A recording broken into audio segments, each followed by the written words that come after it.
Viewers, আসসালামু আলাইকুম। Libya সকল প্রবাসীর পক্ষ থেকে জানাই ঈদ মুবারক। লিবিয়া প্রবাসে আমার এই সপ্তমতম ঈদ, ঈদুল আজহা। তো ঈদুল আজহায় আমরা আজকে কি করলাম চলুন দেখে আসি আজকের ভিডিওতে। ঘুম থেকে উঠেই ফজরের নামাজ পড়েই আস্তে আস্তে রেডি হয়ে যাই নামাজে আসার জন্য। তো নামাজে আসার পর নামাজ পড়ে আমি একটা শর্টকাট ভিডিও করে নিই। তো আমি একটা সেলফি ভিডিও করে নিই যেখানে আমার মুডটা অনেক খারাপ। আসলে এই মুড খারাপের কারণ কিছুই না, ঘুম কম হওয়ার জন্য এই অবস্থা। তো তারপরে আমরা একটা জায়গায় বসে অনেকক্ষণ একটু আড্ডা দিয়ে নেই, সবাই মিলে একটু গল্প করে নেই। তো গল্প শেষে আবারও আমি একটা সেলফি ভিডিও নিয়ে নেই যাতে আপনারা আমাকে একটু ভালো করে দেখতে পান। তারপরই নাইজেরিয়ান একটি বন্ধু এসে আমাদের সাথে হ্যান্ডশেক হাত মিলিয়ে নেওয়ার পরে ঈদ মুবারক বলে।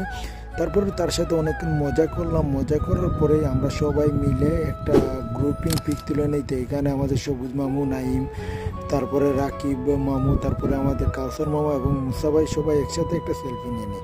তারপরে মামা একজনকে দিয়ে আমারও একটা ফটো তুলে নেই। বিশ্বের প্রত্যেক মুসলমান ভাই বোনদেরকে জানাই ঈদ মুবারক, ঈদের শুভেচ্ছা ও অভিনন্দন।